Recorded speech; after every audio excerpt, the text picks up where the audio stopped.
श्री सीतारामचंद्राभ्याम नमः। महर्षि वाल्मीकि प्रणीत श्रीमद् वाल्मीकि रामायण। श्रीमद् वाल्मीकि रामायण महात्म्यम प्रथमो अध्याय है। कलयुग की स्थिति। कली काल के मनुष्य के उद्धार का उपाय, रामायण पाठ, उसकी महिमा, उसके श्रवण के लिए उत्तम काल आदि का वर्णन। श्री राम शरणं समस्त जगताम रामं विना का गति। रामेण प्रतिहन्यते कलिमं मलं। रामाय कार्यं नमः। रामात् त्रस्यति काल भीम भुजो जगो। रामस्य सर्वं वशे। रामे भक्तिर्खण्डिता भवतु मे। राम त्वमेव आश्रयः।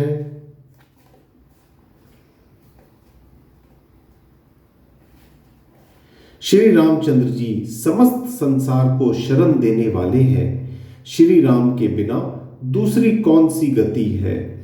श्री राम कलयुग के समस्त दोषों को नष्ट कर देते हैं, अतः श्री रामचंद्र जी को नमस्कार करना चाहिए।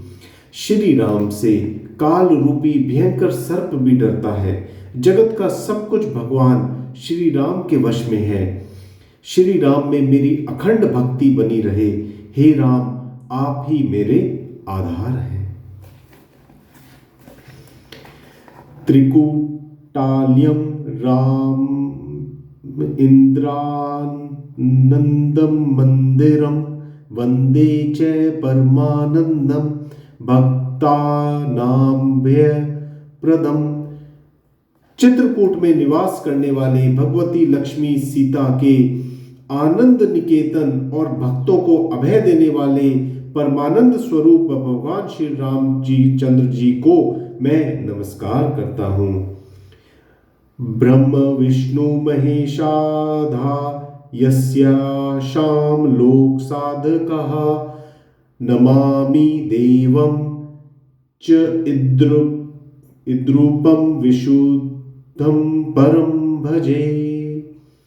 संपूर्ण जगत के अभिष्ट मनोरथों को सिद्ध करने वाले अथवा सृष्टि पालन एवं संहार के द्वारा जगत की व्यवहारिक सत्ता को सिद्ध करने वाले ब्रह्मा विष्णु और महेश आदि देवता, जिनके अभिन्न अंश मात्र हैं, उन परम विशुद्ध सच्चिदानंद में परमात्म देव श्री रामचंद्र जी को मैं नमस्कार करता हूँ तथा उन्हीं के भजन चिंतन में मन लगाता हूँ।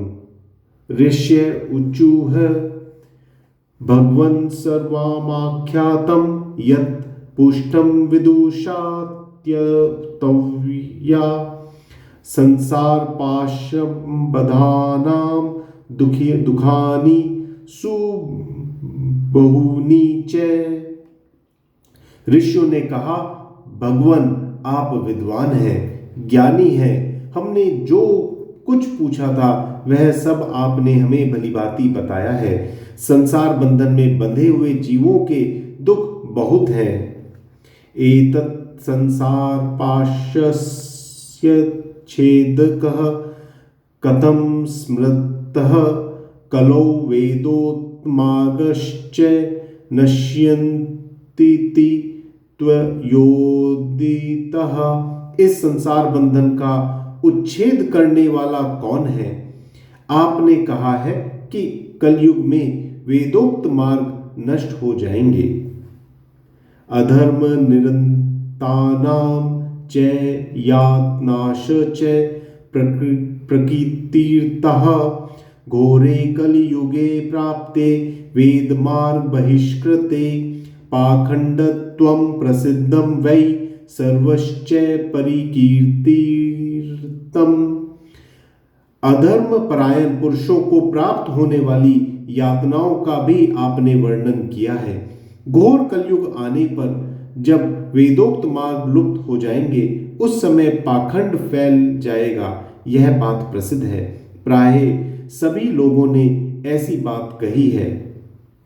कामार्थ हस्वेदाश्च लुब्धः अन्योन्य तत्पराः कलौ सर्वे भविष्यन्ति स्वल्पायुर्बहु पुत्र कहा। कलयुग के सभी लोग काम वेदना से पीड़ित नाटे शरीर के और लोभी होंगे तथा धर्म और ईश्वर का आश्रय छोड़कर आपस में एक दूसरे पर ही निर्भर रहने वाले होंगे। प्राय सब लोग थोड़ी आयु और अधिक संतान वाले होंगे।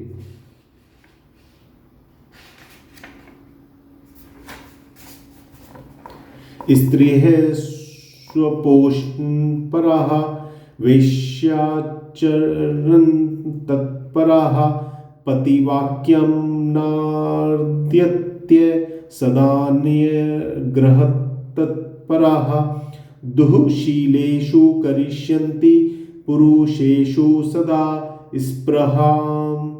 उस युग की स्त्रियां अपने ही शरीर के पोषण में तत्पर और वेश्याओं के समान आचरण में प्रवृत्त होंगी। वे अपने पति की आज्ञा का अनादर करके सदा दूसरे के घर आया जाया करेंगी। दुराचारी पुरुषों से मिलने की सदैव अभिलाषा करेंगी।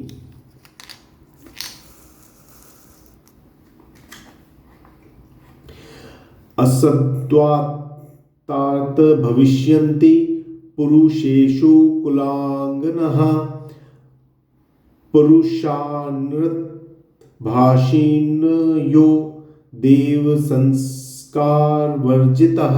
उत्तम कुल की स्त्रियां भी पुरुषों के निकट ऊंची बातें करने वाली होंगी, कठोर और असत्य बोलेंगी तथा शरीर को शुद्ध और सुसंस्कृत बनाए रखने के सद्गुणों से वंचित होंगी।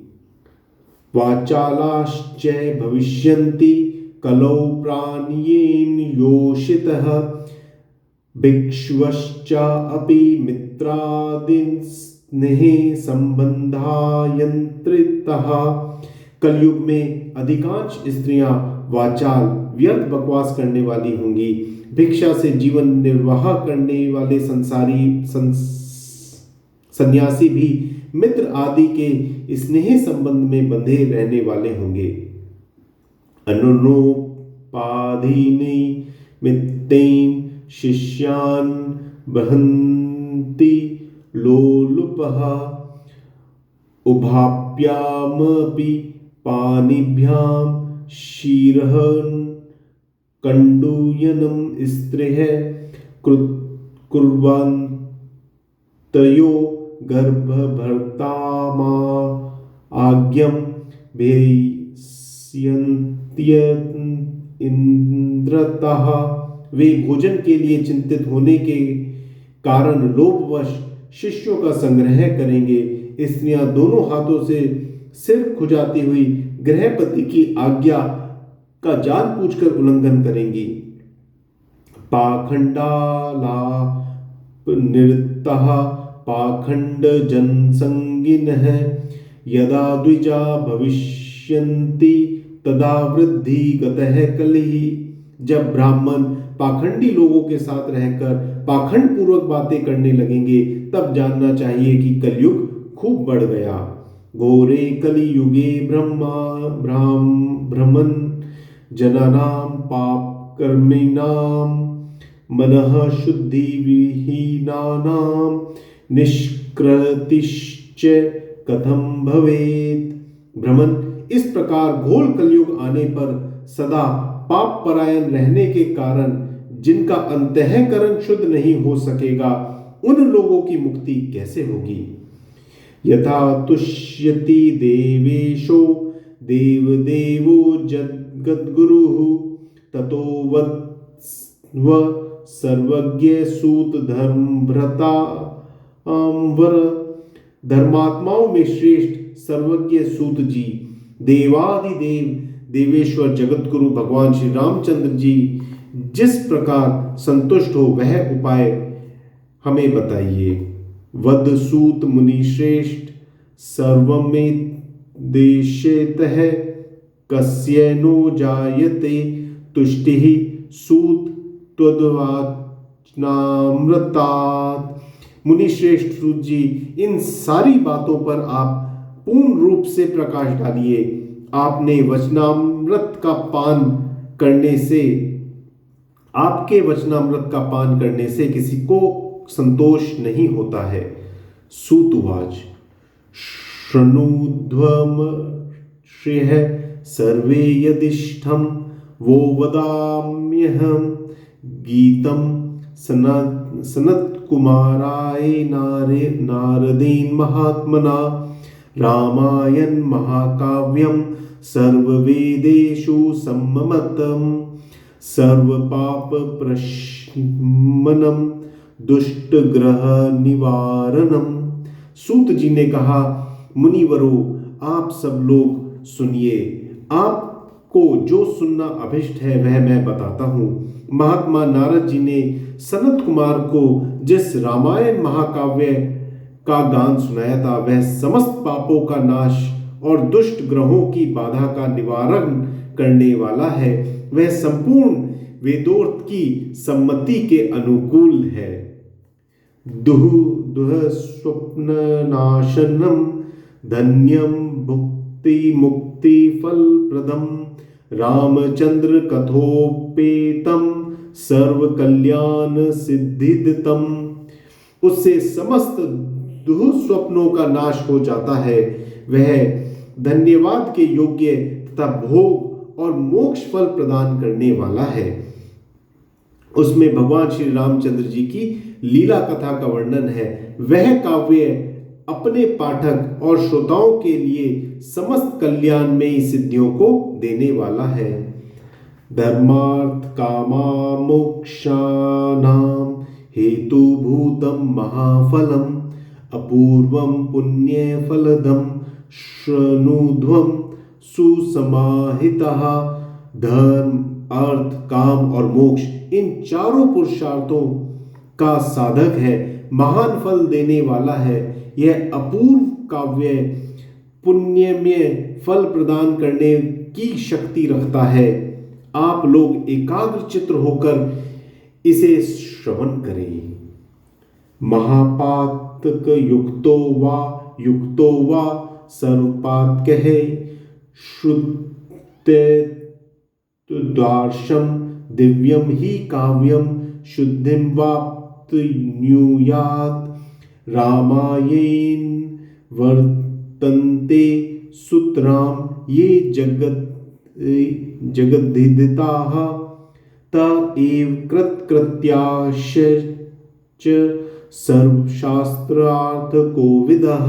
महान पातकों अथवा संपूर्ण उपपातकों से युक्त मनुष्य भी उस ऋषि प्रणीत दिव्य काव्य का श्रवण करने से शुद्धि प्राप्त कर लेता है। संपूर्ण जगत के हित साधन में लगे रहने वाले जो मनुष्य सदा रामायण के अनुसार बर्ताव करते हैं वे संपूर्ण शास्त्रों के मर्म को समझने वाले और कृतार्थ हैं। धर्मार्थ कामा मोक्षानां साधनं च द्विजोत्तात्मः श्रोतव्यं च सदा भक्त्या रामायण परमा अमृतम। विप्रवरो, रामायण धर्म, अर्थ, काम और मोक्ष का साधन तथा परम अमृत रूप है, अतः सदा भक्ति भाव से उसका श्रवण करना चाहिए। पुरार्जितानि पापानि नाशमायन्ति यस्य वै रामायणे महाप्रीति तस्य वै भवति ध्रुवम्। जिस मनुष्य के पूर्व जन्मोपार्जित सारे पाप नष्ट हो जाते हैं उसी का रामायण के प्रति अधिक प्रेम होता है, यह निश्चित बात है। रामायणे वर्तमाने पापाशेन यंत्रितः अनादृत्य असदा गाथासक्त बुद्धितः प्रवर्तते। जो पाप के बंधन में जकड़ा हुआ है वह रामायण की कथा आरंभ होने पर उसकी अवहेलना करके दूसरी दूसरी निम्न कोटि की बातों में फंस जाता है। उन असद गाथाओं में अपनी बुद्धि के आसक्त होने के कारण वह तदनुरूप ही बर्ताव करने लगता है। रामायणम नाम परम तु काव्यम सुपुण्ययदम वैश्रनूत द्विजेन्द्रः यस्मिन् श्रुते जन्म जरा आदिनशो भवत्य दोषः स नरो अच्युतः स्यात्। इसीलिए द्विजेंद्रगण, आप लोग रामायण नामक परम पुण्यदायक उत्तम काव्य का श्रवण करें, जिसके सुनने से जन्म, जरा और मृत्यु के भय का नाश हो जाता है तथा श्रवण करने वाला मनुष्य पाप दोष से रहित हो अच्युत स्वरूप हो जाता है। वरम वरेण्यम वरदम तु काव्यम संत्रायत्याशु च सर्वलोकम संकल्पितार्थ प्रमदादि काव्यम श्रुत्वा च रामस्य पदम प्रयाति। रामायण काव्य अत्यंत उत्तम, वर्णनीय और मनोवांछित वर देने वाला है। वह उसका पाठ और श्रवण करने वाले समस्त जगत को शीघ्र ही संसार सागर से पार कर देता है। उस आदि काव्य को सुनकर मनुष्य श्री रामचंद्र जी के परम पद को प्राप्त कर लेता है। भ्रमेश विश्ववाक्य शरीर भेदै विश्वम सृजति च पाति यश च तमादि देवं परम वर्णे माधाय चेतस्युपयाति मुक्तिम।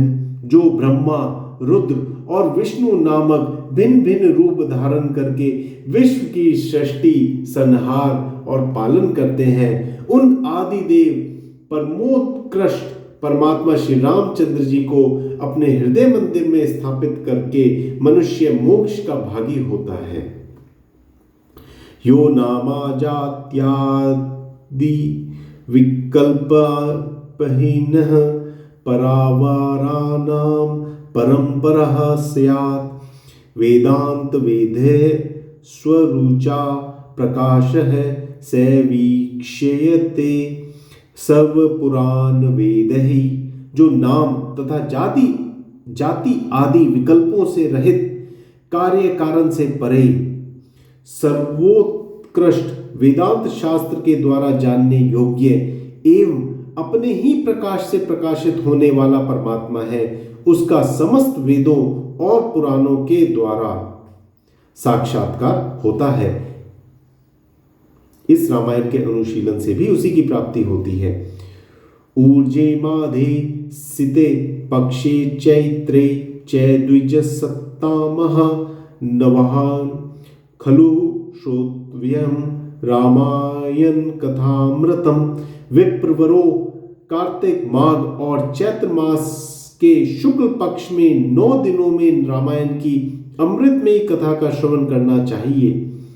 इत्येवं शृणुयात् यस्यु श्री रामचरितं शुभं सर्वान् कामानावाप्नोति पत्रापुत्र चुत्मान। जो इस प्रकार श्री रामचंद्र जी के मंगलमय चरित्र का श्रवण करता है, वह इस लोक और परलोक में भी अपनी समस्त उत्तम कामनाओं को प्राप्त कर लेता है।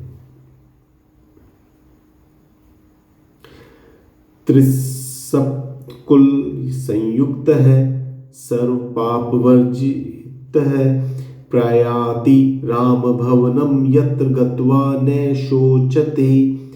वह सब पापों से मुक्त हो अपनी 21 पीढ़ियों के साथ श्री रामचंद्र जी के उस परम धाम में चला जाता है, जहां जाकर मनुष्य को कभी शोक नहीं करना पड़ता।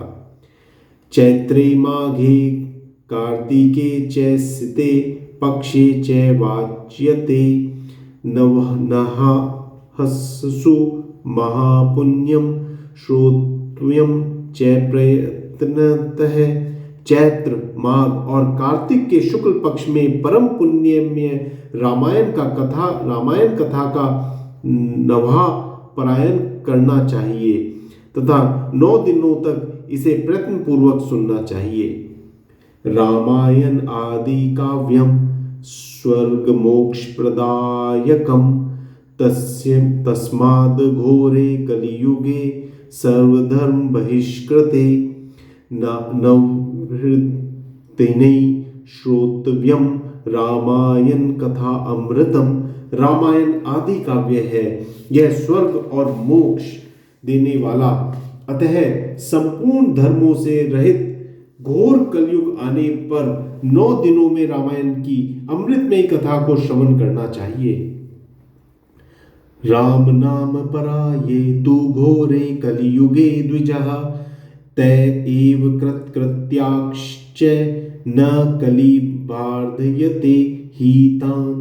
ब्राह्मणों, जो लोग भयंकर कली काल में श्री राम नाम का आश्रय लेते हैं वे ही कृतार्थ होते हैं, कलयुग उन्हें बाधा नहीं पहुंचाता। कथा रामायणस्यापि नित्यं भवति यद गृहे तद्गृहं तीर्थम रूपम ही दुष्टानां पापनाशनम। जिस घर में प्रतिदिन रामायण की कथा होती है वह तीर्थ रूप हो जाता है, वहां जाने से दुष्टों के पापों का नाश होता है। त्वात् पापानि देहे अस्मिन् निविशन्ति तपोधनः यावन्न श्रूयते सम्यक श्रीमद् रामायणम नरः। तपोधनों, इस शरीर में तभी तक पाप रहता है जब तक मनुष्य श्री रामायण कथा का भली भांति श्रवण नहीं करता। दुर्लभ है एव कथा लोके श्रीमद् रामायणो भद्वा कोटि जन्मस्मुद्धते पुण्ये न एव तु लभ्यते। संसार में श्री रामायण की कथा परम दुर्लभ ही है। जब करोड़ों जन्मों के पुण्यों का उदय होता है तभी उसकी प्राप्ति होती है। ऊर्जे माघे सिते पक्षे च ऐत्रे च द्विसप्ततां महा यस्य श्रवण मात्रेण सौदासो अपि विमोचित है। श्रेष्ठ ब्राह्मणों, कार्तिक, माघ और चैत्र के शुक्ल पक्ष में रामायण के श्रवण मात्र से राक्षस भावापन सौदास भी शाप मुक्त हो गए थे। गौतम शाप्यपतः प्राप्तः सौदसो राक्षसीं तनुं रामायण प्रभावेन विमुक्तितं प्राप्तवान पुनः। सौदास ने महर्षि गौतम के शाप से राक्षस शरीर प्राप्त किया था। वे रामायण के प्रभाव से ही पुनः उस शाप से छुटकारा पा सके थे। यस्यत्येतच्छृणुयात् भक्त्या राम भक्ति परायणः स मुच्यते महापापै पुरुषः पातकाधिपिः। जो पुरुष श्री रामचंद्र जी की भक्ति का आश्रय ले प्रेम पूर्वक इस कथा का श्रवण करता है वह बड़े बड़े पापों तथा पातक आदि से मुक्त हो जाता है। इति श्री स्कंद पुराणे उत्तरखंडे नारद सनत कुमार संवादे रामायण महात्म्ये कल्पानुकीर्तनम नाम प्रथमो अध्याय है। इस प्रकार श्री स्कंद पुराण के उत्तर खंड में नारद सनत कुमार संवाद के अंतर्गत रामायण महात्म्य विषयक कल्प का अनुकीर्तन नामक प्रथम अध्याय पूरा हुआ। जय श्री राम।